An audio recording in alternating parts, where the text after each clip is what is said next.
when I started the podcast, I never envisioned how many interviews I'd conduct, two, how I would grow my network. I think I started out initially thinking I'm going to interview folks within my network, folks I went to school with, folks that have been a part of my own journey.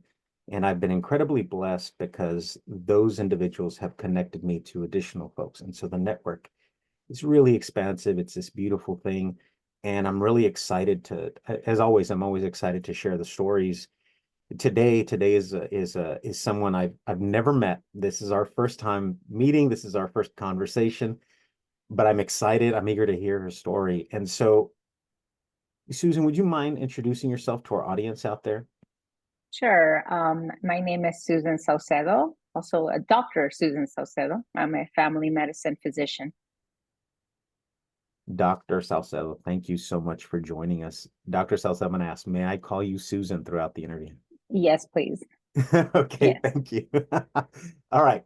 So now that we've got that out of the way, Susan, with every interview, I always ask my guests to think about that moment when they believe their educational journey really started. It doesn't have to be like formal education, but it's just this moment when it sort of crystallizes in our mind, or it's an experience. And so for you, where would that moment be?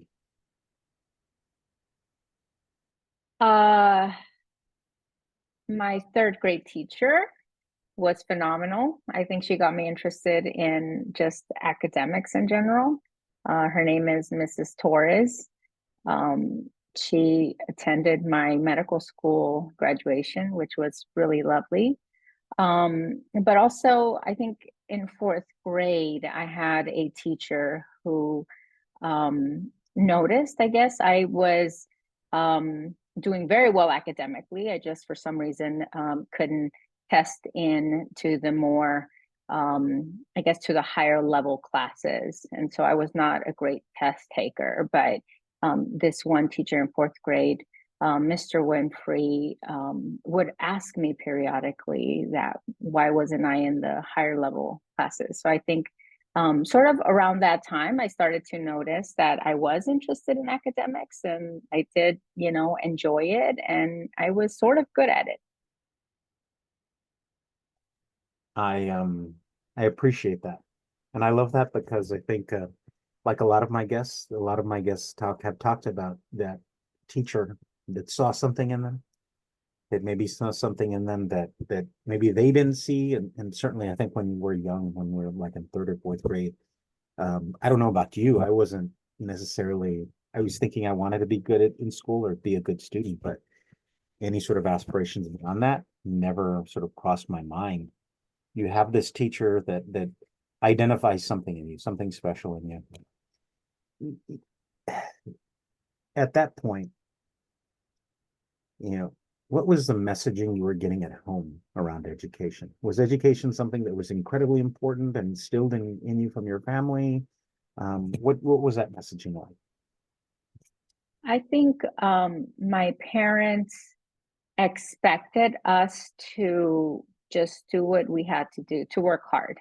I don't think there was an expectation there that you have to do really well.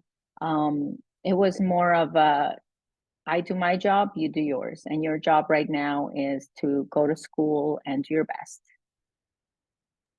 What was it that your parents did for a living? Um, so my father worked in a company, he was a machinist with like a factory with machines. Um, and my mom was a stay-at-home mom for our early years, and then later went to work in factories, different types of factories, like packaging papers, packaging toys, and then later on became uh, she cleaned houses for a living. So you described for us the relationship, right? That your parents went to work and the expectation was you were going to go to school, you were going to work hard. Was the idea of college, was that always part of the picture? Was that, or when did that get on your radar?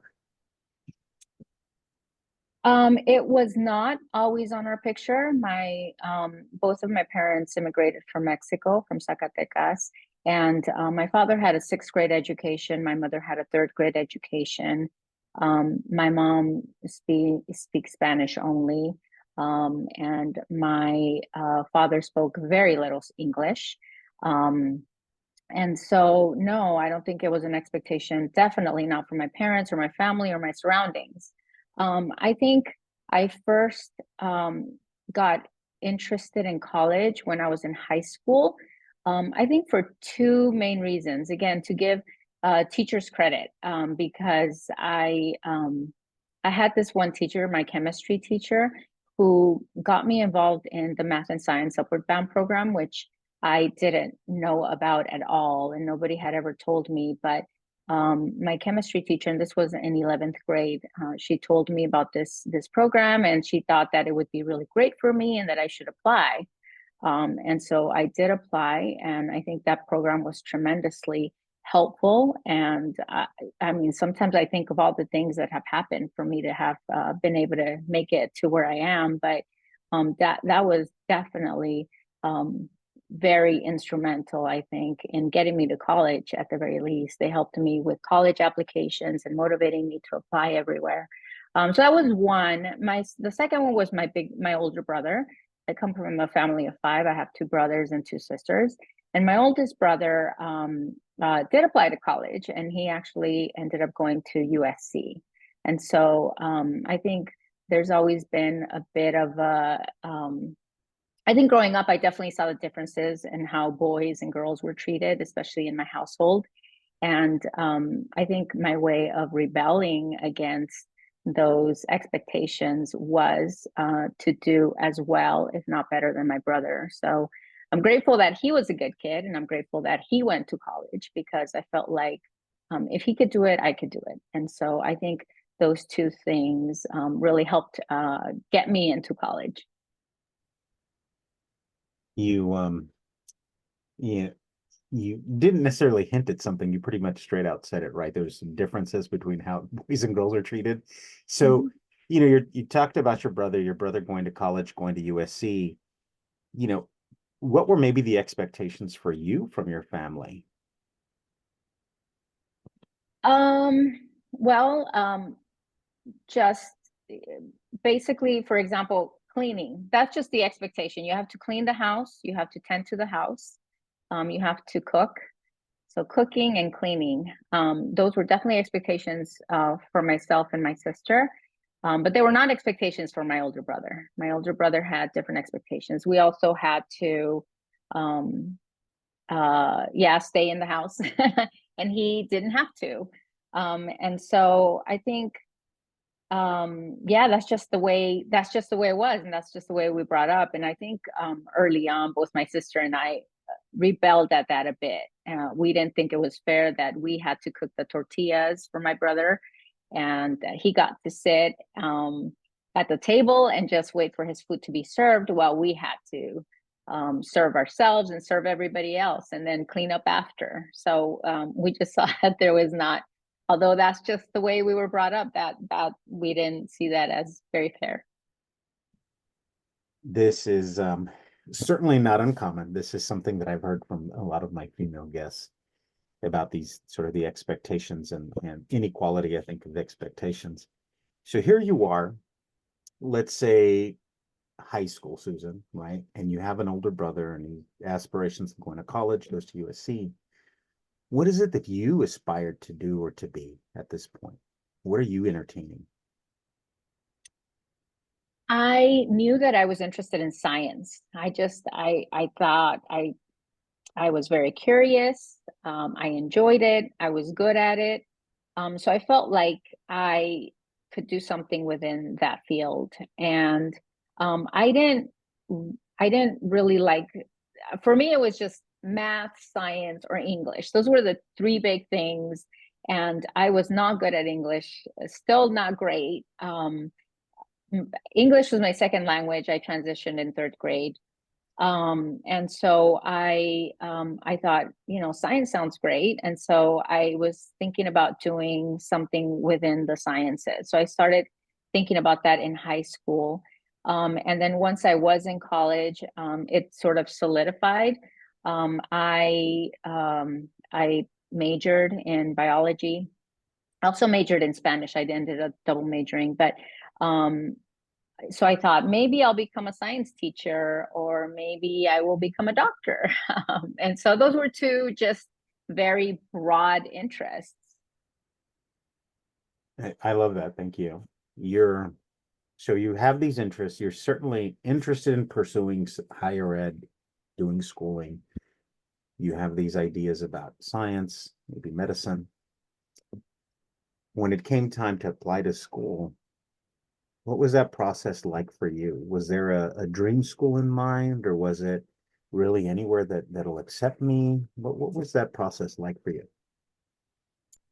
Yeah, that was a very interesting process because again, my parents, I had no idea. I ended up going to UC Berkeley and I had never been there. I've never even heard of it, is the truth. Neither had my parents. So when I was applying to college, again, the Math and Science Upward Bound program helped me apply for college. They helped me apply for fee waivers, and I think that made a tremendous difference because applying to colleges is so expensive, and there's no way I would ask my father for $100 to apply to each college. I mean, back then that's what it cost. I'm sure Yeah. it's much more expensive now. But that's such a barrier and not, and so Math and Science Upward Bound helped me just kind of pushed me, said, why don't you apply to UC Berkeley, the school you've never heard of? And then I was like, oh, I think my chemistry teacher went there. And so I said, okay, I'll apply there. I'll apply to UCLA because UCLA we know, we've heard of. And, having been born and raised in Los Angeles, that was the school. And then a couple of other UCs and Cal States.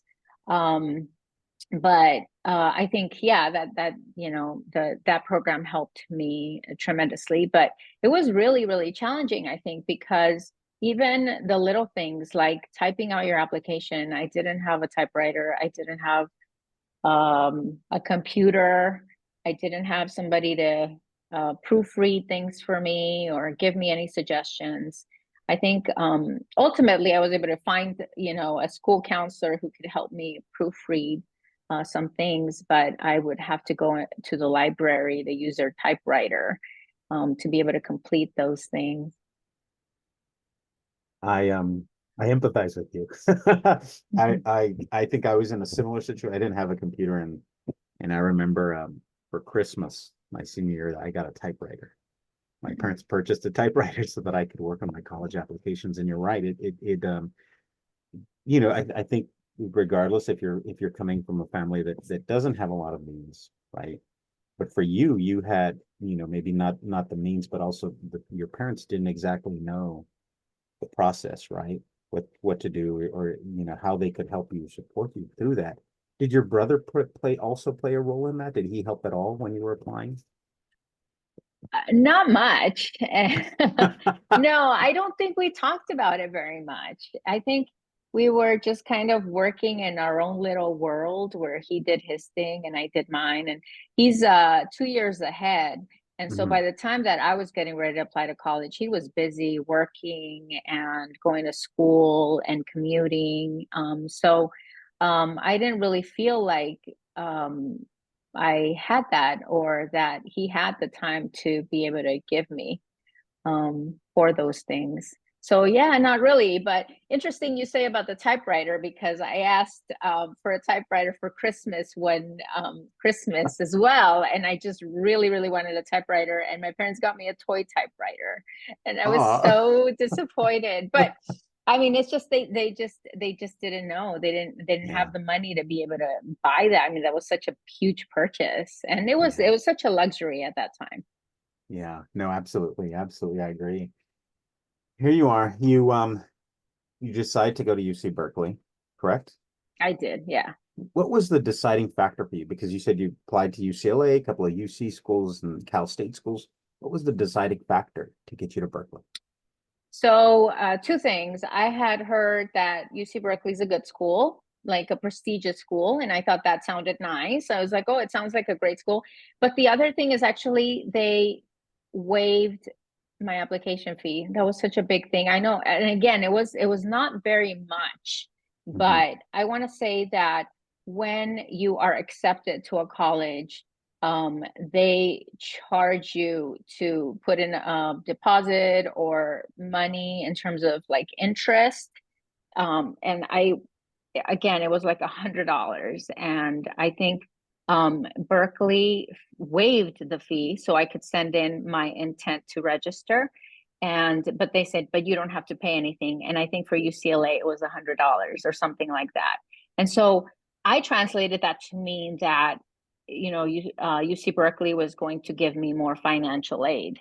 So I wasn't. I mean, again, it was just like looking back, it's amazing at how little I knew, but um yeah, it was just a stroke of I don't know, luck, or yeah, the fact that UC Berkeley sent me a fee waiver to accept, to send in the acceptance. I think I did that. It just seems so much easier. And then when UCLA had charged me, I was thinking that, oh, maybe I'll just get more money, and so it'll be better financially for me at Berkeley. You you've walked us through and talked a little bit about sort of your family dynamics and expectations. And here you are, like you said, rebelling a little bit from your family and those expectations. And here you are, getting ready to leave the college. Was there ever any pushback from your family, from your parents?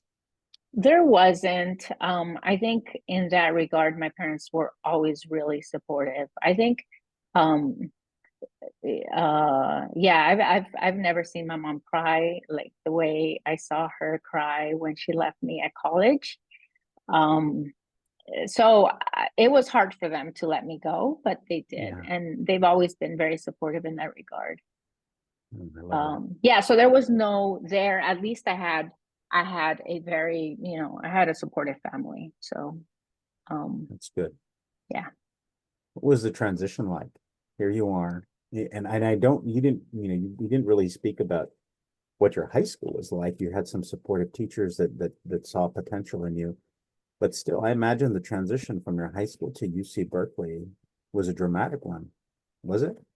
Oh, absolutely. It was, yes, because I had been so sheltered.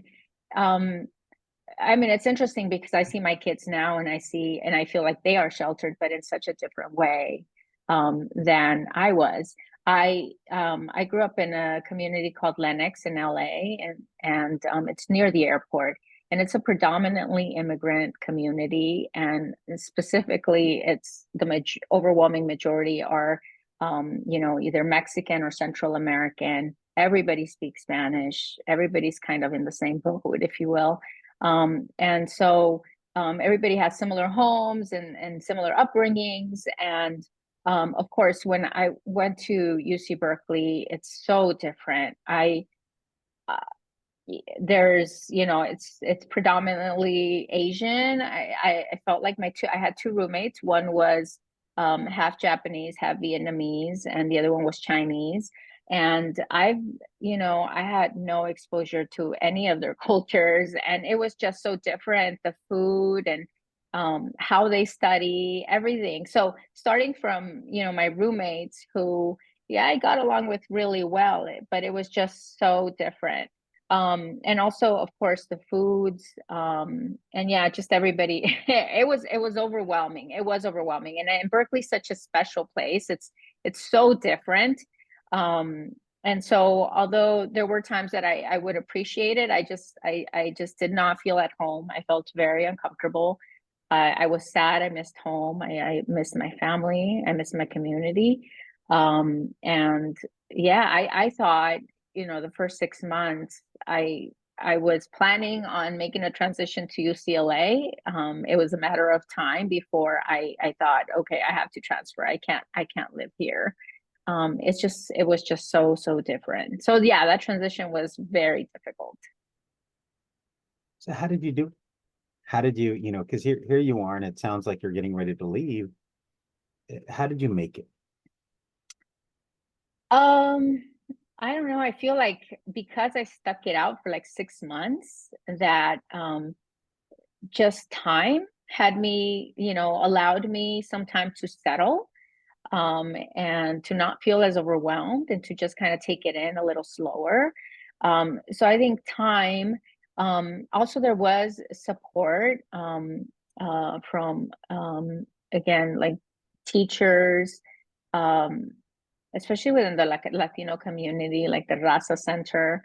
I did go to talk to somebody there. And also, I think the biggest thing was that I was able to find my family away from home. And I think a Mm, lot of people might be able to relate in that sense, that you just kind of find your new brothers and your new sisters, and in a certain way your new parents, and so then you start to feel a little bit more comfortable. You start to feel like, okay, this is okay. And you also know it's temporary, and it does go by so fast. And so yeah, I think all those things contributed to just helping me just stay and settle. I appreciate you talking about that, about this idea of finding sort of a new family. Yeah. Not necessarily one to replace ours, right? Mhm. But I know what you're speaking to. Yesterday I was actually at a conference for high school students, and one of the facilitators asked me about, what did I do to manage sort of that transition and homesickness, and I talked about finding community fast. Like for me, I wanted to I went away. I was my only child. I didn't have any friends there. And so I went and I tried to make friends fast. Speaking to this idea of finding that, your family there, what advice would you give somebody who maybe is new in college and is struggling to find their place? How do they find that family? Yeah, I mean, I think again, first you kind of have to, I think first you have to recognize that it's not unique to you. I think that the more you talk to people, you'll realize that it's not just you who is feeling this way. I mean, it's a huge change, and you have to be ready that things are going to change and things are going to be different. And I think if you come in with that mindset, that makes it a little bit easier when you know you're not the only one who's going through the same thing.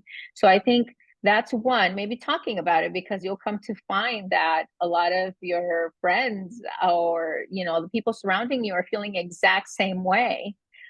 So that's one, the recognition that change is hard, but you can adapt with time. And two is, try to find your new family, your new community. I think that is tremendously helpful. We lift each other up, we support each other, and I feel like we are so much better for it too. You're going to just make your life better, because now you're going to have the opportunity to meet these other really wonderful people. So yeah, and then just the last, you might not find them right away, but you will find them. They are there. And also looking out for resources. I think every school has resources where, specifically for this reason, if you are having a hard time, fitting in, or you have questions, there's always somebody who is going to open their door and listen to you and help you out and direct you. If they can't help, then direct you to somebody who can. Mhm. And so I love that. using your resources, for sure, using your resources, finding your community, giving it time, and just being prepared for the change. Hmm. I love that. I appreciate that. Here you are, you're at UC Berkeley, you find your family, right? You find your place there. What was the academic environment like for you? I know for me particularly that it was a challenge. What was that like? So I think we spent a good deal of time talking about just that social emotional transition. What was it like academically for you? It was tough. Um, Tough and challenging, but challenging in a good way, I think, for me. Um, when I remember thinking, okay, I'm gonna go the pre-med route. So I knew I was gonna take chemistry. That was one of the first classes I took, and there were like 1,000 students in there. And I was determined to do well in that class. And I felt like if I did well, then I could prove to myself that I could do this. And I didn't have a strong academic background because I kind of just, I just did my homework and got the grades, and that was about it. I wasn't aiming to excel or do all the honor classes. I did end up doing some honor classes in high school, but it was just I just did what I had to do in high school. So it wasn't like I was going above and beyond. It was really tough academically at Berkeley. But I think once I was able to get my A- in chemistry, I think I proved to myself that I could do it and that I could compete. And so I think in that regard, it was great. And there were some, yeah, I mean, it wasn't all wins and it wasn't all A's. I had some struggles with certain classes, and but I mean, again, I looked for resources. I did my best, and I ended up doing pretty well. um yeah. And I think um the tough thing for me was the balance, the work, the sort of uh, academic and social life balance was Mhm. difficult because a lot of my friends um, socially were thriving, whereas I was studying. And I think that made it difficult too. A lot of my friends were not on the pre-med route and were not planning on becoming doctors or having that as a dream. And so I feel like, yeah, there was a lot of parties I missed, a lot of maybe fun I missed at that time. But and so that was interesting, but it was okay. Thank you. And I appreciate, I love these conversations because I think, so I didn't share this with you. I spent 20 years in higher ed working with first year students full time. I do that part time now, but you know, I spend a lot of time kind of dispelling myths for students, right? And so I'll often come across students that want to be doctors or veterinarians or nurses, and the idea like I have to be the absolute perfect student. I need A's in everything. And so I appreciate these conversations because my guests always provide some reality, right? A reality check, and that there you may not get all A's, it might be a B plus, it might be an A minus or something, right? But the persistence, I think, the stories of getting the help, using the resources, those seem to be consistent regardless of that academic performance. So I appreciate that. When did How far into college before you started to think medical school is a reality for me? Um, So I participated in the minority medical education program, also called MMEP, and I'm not sure if it's out there still. I believe I can't remember if that was at the end of my second or third year. And so being a part of that program really kind of solidified my interest in medicine. We So you apply to this program, and if you get in, they provide airfare and accommodations to go to Chicago, and then you tour different medical schools, and then you are mentored by physicians of color. And that really was just kind of eye-opening for me. And I think I felt like it was real. I think a lot of it had to do with just seeing other physicians who are like me, who were, running the program, and they had done it. And so I started to feel like, gosh, maybe I can do this too.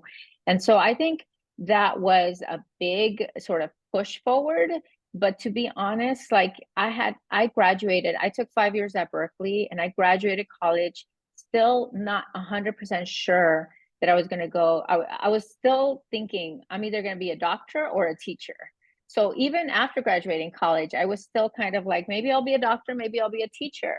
I took the CBEST and I did substitute teaching for a little bit. And during that year off was when I took my MCATs and did my medical school applications. And so, but even then, as I was applying and doing all of that, I was still not 100% sure. I knew I wanted it. I knew I enjoyed it. And that's something that I aspired to, but I just wasn't quite 100% sure that I would be able to do it. Yeah. And so it sounds like you were planning for just in case, Yes, right? Doing the yes. teaching and Hmm. substituting. Yeah. When it does come time to apply, where did you decide to apply to For medical school, you mean? for Yeah. medical school? Yeah. So, yes, my dream school was UCLA, but I did apply to UCLA. I applied to UC San Francisco. I applied to Harvard, um, UC Irvine, UC San Diego. So there were about 10 schools or so. I believe I applied to some of the medical schools that I had toured in Chicago as well. So yeah, there were about 10 schools. And where did you decide to go? Yeah, so uh I mean I had choices for some and I got rejected from others. So, it wasn't but I for example I got accepted to UC San Francisco, which is a wonderful school, very highly ranked, and I got rejected from UC Irvine, which was not as highly ranked, but for whatever reason I did not get into Harvard, but I'm not sure I would have gone there because it didn't feel right to me. But once I Yeah.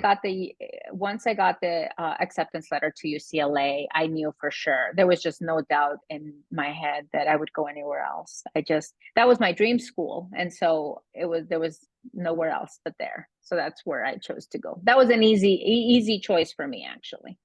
Yeah. You you spoke to sort of the challenges, right? The academic emotional challenges going to college, going to UC Berkeley. Was the transition to medical school, was that equally as difficult, or what was that like? So for UCLA, I lived at home, so I think that eliminated the homesickness part of it. And then actually, I feel like to a certain extent, it was an easier transition, and I found my friends and community so much faster. And it was great. I mean, it was, and I was in the right place at UCLA. There's just so many wonderful people, and I met my class, and I was part of also I went to a bridge program where it's college to medical school, just summer program where they introduce you to what you're going to be learning. They introduce you to different people again who can serve as role models, as resources, and friends. And so I think that was really helpful in making that transition. And so it was great. And then I was learning things that I was completely interested in. It was really fun. The classes are fun. So yeah, that transition was not nearly as difficult as going off to college. And also my first year was when I met my future husband. Thank you for sharing that. You mentioned before, you sort of taking one step back, you mentioned how you identify or some of the schools you applied to for medical school. For was there besides UCLA, because UCLA was your first choice, it was the dream school, it was sort of in your backyard. Was there a process for, I'm going to apply to these schools because of reputation, because of this, because was there a process involved?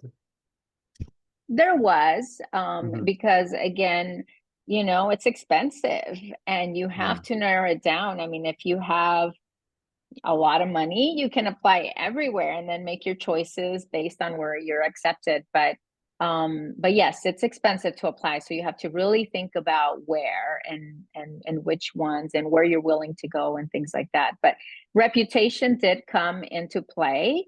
Having gone to Berkeley, I feel like I learned more. I learned so much more. I feel like I learned a little bit more about the world, not just my Yeah. little community where I grew up. And so I feel like everything just broadened. And so yes, I knew more about what Harvard was. And so I felt Yeah. like, okay, I'm going to apply to a very prestigious school. The same with UCSF. But UCSF was just down the road from Berkeley, so that was definitely a strong possibility. I really liked that school as well. But yes, it was a combination of reputation, a combination of where am I willing to go. I needed enough schools where I knew I'd get accepted to at least one, hopefully. And then, proximity to home also. So yeah. It must have been nice for your parents. I imagine they welcomed you back with open arms. Yeah, so yes, I absolutely. So by that time, my father passed away when I was in college. And Mm. so he didn't get to see me graduate from college, unfortunately. But my mom by that time was widowed. And so by the time I got back home, it was just her and my younger siblings. Well, I guess most of my siblings were still home except for my oldest brother. And so, yeah, I mean, and my mom is always, and still to this day, just welcome, welcome one, welcome all. How did you know, I see it at least, with my students, the university where I worked at and still do a little bit was is a commuter school. And so, my students struggle with managing the home expectations, with the university expectations. And yet here you are, you're living at home, you're commuting while going to medical school, and yet you still say, the transition was easier. How did you do it? Yeah, that's a good question. So, those garage families. So I was pretty much, I was a garage person. Yeah. So like, my parents had an extra room in the back. And so I had my own space, or my mom, I should say. But yeah, so I had my own space, and my um it so that helped a lot, Yeah. but that just did not take away from the family responsibilities. I think that is probably the biggest challenge, because a lot of things were going on around my home. Not there was no pressure from my mom. I think my mom has always been just kind of, okay, you do your thing. I'm here if you need food, there's food. Um, but I think so. My younger sister, she's a year younger than I am, was a single mom by that time, and she had a little girl who was living at home with us, and then I had my two younger siblings. Once my youngest sister, I remember when she had a quinceañera, I I, I mean, I was involved to a certain extent, but it was really stressful. It was such a stressful time. We had family from out of town, and we had gatherings, and we had parties, um, and we had the quinceañera and getting ready for it. But that added tremendous stress to my life, because I had school. I had basically full-time school and full-time studying all the while. Friends and family are staying at our house and things like that. So yeah, there's a lot of stress, and it's not easy. How did I do it? I don't know. I just did. I don't know that I have the right, recipe for that. I could just speak to the fact that it is challenging, it is hard. I had to decline invitations to, bautizos and parties and get-togethers because of school. And that's always hard. You feel like you are left out a little bit. But you have to make choices every single day, and that's just how life was. Mm, that sounds tough. I was getting a little stressed out when you started thinking about all the family staying with you during Oh for the yeah, yeah. quinceañera. Oh yeah, yeah, yeah, exactly, exactly. Yeah, no, it's tough. In It's wonderful. It's wonderful, but it's difficult. Yeah, no, no, no, yeah. In medical school, my understanding is you go through sort of different rotations to identify sort of your specialization.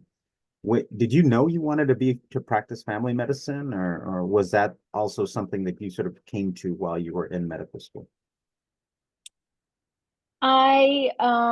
When I interviewed, or I distinctly remember my interview at UCLA, and they asked me what I was interested in, and I said I was interested in becoming a family medicine doctor. And I stayed true to that the whole time I was there and beyond. How or why, I think again, from my exposure to different doctors and mentors, role models, and also my interest. I thought it was wonderful to be able to take care of a full family from, grandma to baby, newborn baby, and to be able to do a little bit of everything. And so, yeah, so for me, it was not a difficult choice. I think once we started our rotations with the different services, it sort of solidified my interest because I actually enjoyed everything. Everything was pediatrics was great, OBGYN was great, family medicine was great. I think the one thing I knew I couldn't do was become a surgeon. And the reason for that is just because I'm not a morning person. And so I knew I just and I know it's kind of like as as uninteresting as that. It's just I could during that rotation, waking up at 4 in the morning, 5 in the morning was just so difficult for me. And so and once I was there, it was fascinating. It's interesting, and I enjoyed my rotations, but to have to do that forever was just Yeah. no, Wow. Wow. not for me. Okay. You have to know Yeah. you have to know yourself too, and I'm just not a morning person, not that early, anyways.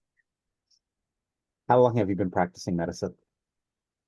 I graduated from medical school in 2004. So I've been a doctor now for 20 years.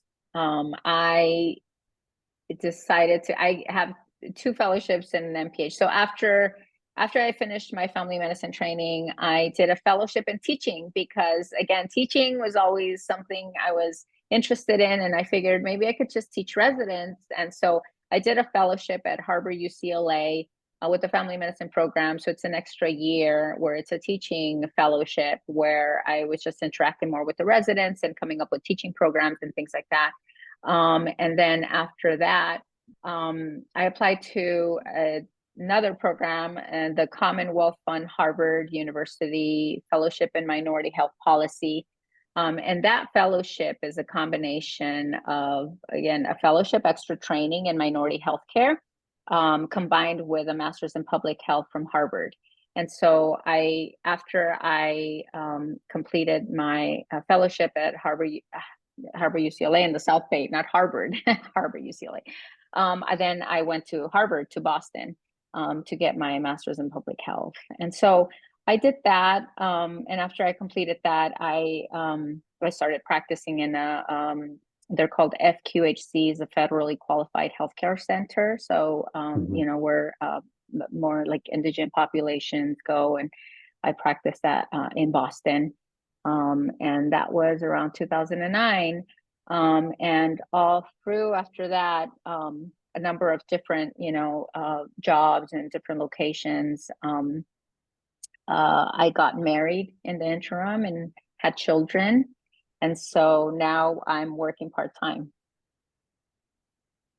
So you got that degree from Harvard after all. I did. Yes, I did. Yes, is a master's in public health. Yes, so yes, which is wonderful. I could say yes, I went to Harvard after all. The thank you for walking us through this. One thing that's always fascinated me because I think uh we if you're a first generation or even in your case sort of your brother went to college ahead of you, but here you are, you not knowing a lot, right? Sometimes we don't know what we don't know. You go to medical school, you've already identified sort of your specialization. And how did and the idea of that you could do this fellowship, right? This teaching fellowship, Lynn, and spend the extra year, all of the sort of after, right? Because that's always fascinated me, the at what comes next after, you know, graduating with an advanced degree. Who informed, or what was it that informed a lot of those decisions for you, if anything? Uh, that, hmm. I'm trying to think. So the teaching fellowship, I think a lot of it depends on where you are with your life. Um, Mhm. it's you're not living in a bubble and this is exactly what I want to do at this time and nothing else is going on around you. Like it's just the world is constantly turning and things are constantly happening. And I think that you know, we kind of like live in that world. And so once I graduated from residency, I wasn't ready to take a full-time job and kind of settle down, if you will. I wasn't ready to settle down at a job. So I looked for other opportunities in terms of what am I interested in, what seems like a good fit. Um, and I think that's how I found this fellowship. And it just, you know, the description was right up my alley. You know, my brother was born there, county hospital. I knew the area. I was in the area, and I really, you know, enjoyed teaching. And so that, you know, I think that those things just kind of fall into place also based on what is going on around you. You know, I know that in medical school, like people can, I think um some I remember people saying, "Oh, I don't want to be a doctor because I'm going to be so old when I get out." And then one of our teachers said, "You're going to be that old anyways. You know, you're still going to be 28, you're still going to be 42. You might as well be that age with a doctorate, right? Rather than be that age and just not." And so but life still goes on. There's kids and there's people in medical school who have children, who get married, you know, who's yeah, have a lot of things going on in their families and things like that. And so for me, I feel like a lot of it is, you know, just the combination of your interests, what you want, and also what's going on in the world around you. I Mm, think that definitely influences. And so for that fellowship, I think that's what was going on at that time. And then for the other fellowship, and I'll tell you that I always wanted to get a master's in public health. I actually saw myself more in the public health world. mhm. Um, and so I knew that I wanted a master's in public health. How or where, you know, I wasn't sure. And Yeah. it just so happened that I found out about this program right around the time I was getting married, and my husband was in Boston already. And so it was a great fit, and it's a great program. I learned so much. I met so many wonderful people. And so, yeah, it's a combination. No, I love that. I love that. Thank you. Thank you for that explanation. You know, I want to be mindful of our time. And so, you know, I always ask guests as we transition out, what final piece of advice would you like to leave for our listeners? I think, um, gosh, everybody's different. Everybody's different. Everybody has dreams. And I think that, you know, despite so many obstacles, and I think this applies to me and a lot of, you know, people that I grew up with, despite all of those obstacles, there is a way. Sometimes the way is easier, sometimes it's tougher, but I think it is possible that it's there. The road is there. It's just you have to find it, and sometimes it's harder to find it. Um, but I would say you should, and one should continue to, you know, follow what they want, try to pursue their dreams. Um, and I think also we need to be adaptable and adapt to the changes. I think sometimes we have plans for one thing and different things happen that might kind of like get you off the road. But if that's what you still want, I've met plenty of people who continued on, you know, and trying. It was not easy, but you can do it. And so I think don't be discouraged. Know that it's hard. Um, adapt, you know, try to overcome the obstacles because they will come. But keep moving forward. Mm, I love that. I love that. Um, Susan, thank you. Thank you for your story. Thank you for the wonderful pieces of advice. I love that the reminder, right, that we're all different and all of our paths are different, but to keep pushing forward and moving forward. I love that. That is certainly something that I know a lot of my guests have echoed, and so to hear it continue, I appreciate that. Thank you again. This concludes another episode of the Way to College podcast. Thank you to our guests.